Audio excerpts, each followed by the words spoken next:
parang ano, no, punong-puno kayo ng mga blessings at saka punong-puno ng opportunities. Parang dumadami na yung pera nyo, guys. Ibig sabihin, pwedeng binibless na yung buhay nyo, and parang nag-iisip kayo kung saan nyo ilalagay yung pera nyo. Kumbaga parang gusto nyong patubuin, gusto nyong palaguin, no, yung mga kaperahan nyo, and you're thinking of placing them sa mga investment, mga kapiksi.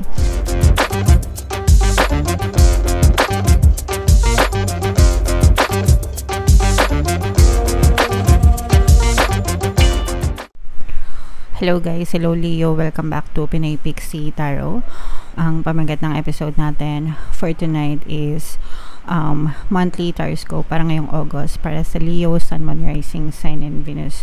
Sa dulo ng video guys, magkakaroon tayo ng yes or no pick a card reading. Ito yung deck na gagamitin natin. Pwede kayo magtanong ng isang tanong, answerable by yes or no, tapos titingnan natin yung sagot ng tarot sa inyo.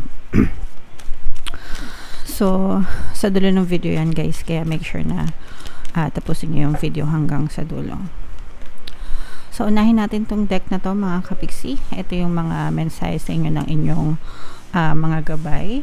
We have, it's up to you, ask for help from others, at saka opportunity. Wow, unahin natin to guys. Opportunity, mga kapiksi, i-mind nyo na yan guys, saluhin nyo na mga kapiksi. Kailangan receptive tayo guys, no? Pag sinabing receptive, ready to receive. Kung makikita nyo yung image ng card guys, tingnan nyo yung arms niya, nakaganon, nakasalo, diba, nakaganon. Ayan, nakasalo, no? And umuulan ng mga blessings mula sa taas. So, ibig sabihin nito guys, yung mga opportunities kasi guys, nandyan lang yan sa paligid natin. It's everywhere. Pero sometimes hindi natin napapansin kasi we're too focused dun sa mga bagay na nakasanayan na natin sa routine natin mga kapiksi. O kaya, parang hindi kasi kumbaga parang yung focus ng attention natin wala doon, okay?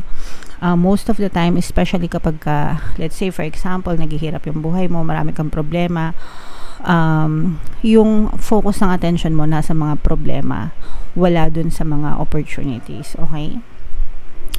So, para ma-remedyohan natin yun guys, kailangan receptive tayo. Pag sinabing receptive, again, ready to receive.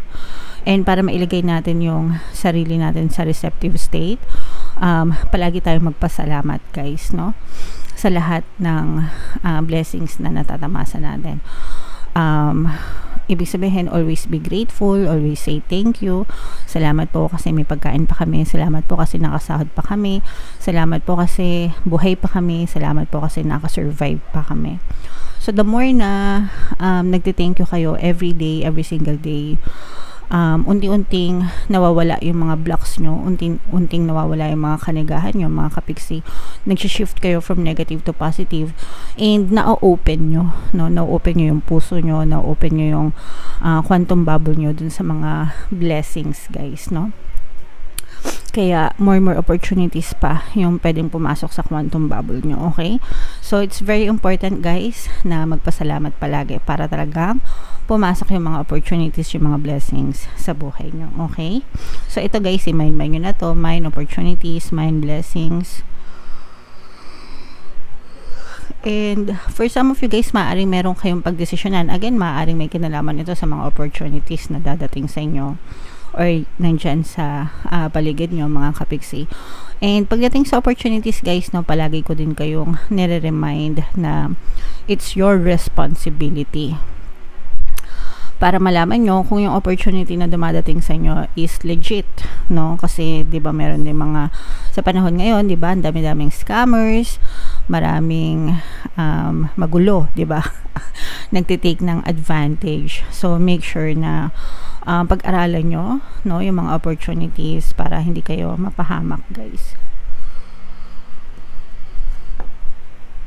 And then, we have asked for help from others, guys. So, huwag tayong mahiyang humingi ng tulong sa ibang tao, mga kapiksi, especially pag kailangan talaga natin, guys. Para tayo sa isa't isa, okay? So, wag tayong mahiyang humingi ng tulong kapag kailangan mga kapiksi. Alright? So, tingnan natin yung ganap sa inyo, Leo. Ngayong August, isi-shuffle ko to guys. Habang sinashuffle ko to, panoorin nyo muna yung video natin regarding sa ating paano mag-manifest ng abundance video course. Kapiksi, sawa ka na ba sa mga struggles at hirap sa buhay mo? Masipag ka ba at masikap sa buhay ngunit hindi ka pa rin umaasenso? Ilang beses ka na bang nag-attempt mag-negosyo at mag-invest pero palagi ka pa rin nalulugi? Sa pagkakataon na ito ay maaaring may subconscious beliefs ka na nagiging balakid sa iyong pag-unlad at pagyaman. Introducing, paano mag-manifest ng abundance video course. Dito ay matututunan mo ma-overcome ang mga balakid mo para tuluyan ka ng umunlad, umasenso, sumagana, maging matagumpay, successful at maswerte sa iyong kabuhayan, pera, trabaho, negosyo sa lapi at kaperahan ng bonggang-bongga. Dali, mag-send na ng email sa pinoypixie@gmail.com at simulan na ang iyong pagyaman ngayon. Alright, so sa lahat ng gusto mag-avail ng course guys, mayroon tayong discount ngayon until July 31. Magbibigay ako ng 500 pesos na discount sa lahat ng gusto mag-avail ng course. Kaya mag-avail na kayo mga kapiksi, sobrang ganda talaga niyan. And meron din tayong bagong course guys, paano mawala ang third party at magkaroon ng harmonious na relationship. Para mawala yung mga kabit ng mga jowa nyo guys, 30% discount until July 31. So i-avail nyo na mga kapiksi. So, Leo, guys, kayo ay represent ng King of Wands. Lumabas din dito yung another fire sign energy. Aries, Leo, Sagittarius, at saka water sign energy, mga kapiksi, Cancer, Pisces, Scorpio. For some of you, pwedeng may ganyan din kayo sa inyong natal chart or you may be dealing with people na may ganyan sa kanilang natal chart. This is both positive and negative, mga kapiksi, no? Pero this is more on positive actually.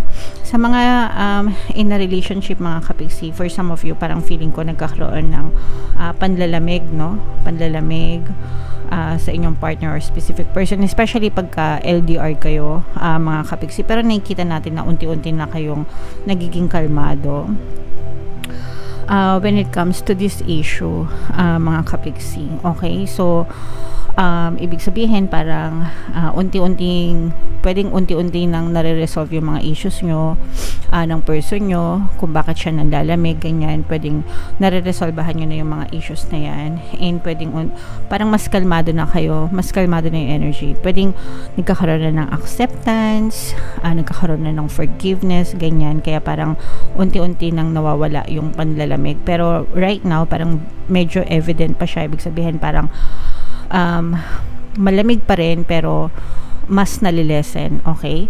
So, kumbaga parang galing kayo dun sa malamig na malamig. Tapos ngayon, malamig na lang. Kumbaga dati nasa freezer kayo, ngayon nasa chiller na lang. Ganyan. Pero, unti-unting nare-resolve yung mga issues nyo ng iyong partner. Lalo na sa mga, especially sa mga LDR guys, kasi yung mga LDR nakikita natin na talaga nagkakaproblema. And another thing to note guys is for some of you, pwedeng medyo isa sa mga nagiging issues nyo din is kaperahan. Okay? So, pwede nagkakaroon din kayo ng pera, anong problema sa pera nitong person nyo, mga kapiksi. Pwede isa or issue sa pera, kaya kayo nagkakalamigan. Okay? Sa positive naman, mga kapiksi, nakikita natin na yung iba sa inyo, punong-puno ng, parang punong-puno kayo ng mga blessings at saka punong-puno ng opportunities. Parang dumadami na yung pera nyo guys, ibig sabihin pwedeng binibless na yung buhay nyo, and parang nag-iisip kayo kung saan nyo ilalagay yung pera nyo. Kumbaga parang gusto nyong patubuin, gusto nyong palaguin, no, yung mga kaperahan nyo, and you're thinking of placing them sa mga investment, mga kapiksi. Pero nandun din yung parang pag-aalinlangan. Kung hindi kayo sigurado guys, huwag kayo basta-basta mag-invest, no, especially investment, kasi kailangan ina-assess nyo talaga yan. Kailangan una alam mo muna kung ano yung risk appetite mo, di ba? And then, make sure na yung mga investment na nilalagyan nyo is mga legit and authentic, mga kapiksi. Pero, yeah, so, ganun lang naman talaga guys. Pagdating sa opportunities, dapat pinag-aaralan talaga. Okay? So, what else? Tingnan pa natin guys. So, meron ditong presence ng another earth sign, Capricorn, Taurus, Virgo. Sa mga medyo bata-bata pa, mga medyo bata-bata pa na mga Leo, no, parang nakikita natin na nagjo-job hopping kayo. Pag sinabing job hopping, parang ang bilis-bilis nyo lang lumipat ng trabaho. And okay lang yan, guys. Kasi kapag ka medyo bata-bata pa-experience, diba? Tapos pa-level up ng career, mas maraming opportunities pagka medyo bata-bata pa. Pag medyo matanda na, kasi medyo nagkakaroon na ng factor pagdating sa age, diba? Kasi merong ibang company na may mga age limit sila. So, ganun yung nakikita natin sa inyo na parang habang bata pa sa iba, no?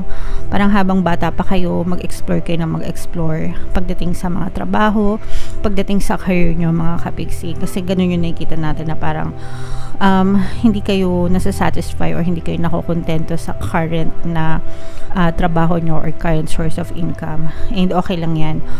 Mag-explore lang kayo ng mag-explore hanggang sa makita nyo talaga yung para sa inyo. Yung mga nag-a-abroad, mga kapiksi, ayan, nakikita natin na yung mga gusto mag-abroad, mga nag-a-apply sa abroad, mga may pending application sa abroad, mga kapiksi, favorable sa inyo yung sitwasyon. Okay, basta or kung nandun na kayo sa abroad, favorable sa inyo yung sitwasyon, mga kapiksi.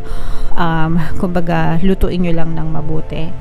Work on it, and magiging maganda din yung kalalabasan ng mga kontrata nyo dyan or ng kabuhayan nyo dyan sa abroad, mga kapiksi. Or kung nagbabalak pa lang kayo na mag-abroad, magiging favorable sa inyo yung sitwasyon. Okay? So, i-mine yan, guys. Mine, mga kapag abroad ako, mine, mga kalipad ako, mine, kontrata sa abroad, yan. mine yan sa comment section. Para sa inyo talaga yan, guys. So, tingnan natin. Ito yung yes or no pick a card reading natin, mga kapiksi. So, huminga kayo ng malalim. Tapos, itanong nyo sa isip nyo kung ano yung tanong nyo. Isang tanong. Answerable by yes or no, mga kapiksi. Habang sinashuffle ko to, guys, no, sa lahat ng gustong matutong mag-manifest, mayroon tayong membership program. I-click nyo lang yung join button dito sa baba o kaya dito sa taas. Pag member na kayo, guys, magkakaroon kayo ng access sa mga exclusive videos natin regarding manifestation using the power of your subconscious mind and law of attraction. Okay, so huminga kayo ng malalim, mga kapiksi, tapos magtanong kayo ng isang tanong, answerable by yes or no. Tapos pili kayo ng isang card, guys. Card 1, card 2, card 3. Kung card 1 ang napili nyo, ang sagot sa tanong nyo ay no. Kung card 2 ang napili nyo, ang sagot sa tanong nyo ay yes. And kung card 3 naman ang napili nyo, ang sagot sa tanong nyo ay yes, mga kapiksi. Right? So, comment down below, guys, if feeling nyo naka-resonate kayo dito. Ito yung ating mga pampaswerte subliminal, guys. Pakinggan nyo para makatulong sa inyo. And ito naman yung ating success stories ng paano mag-manifest ng abundance video course. Click here to subscribe, guys, and click here to join our membership program. Thank you for liking, sharing, and subscribing. And see you again next time. I love you all, guys. Have a nice day. Bye-bye.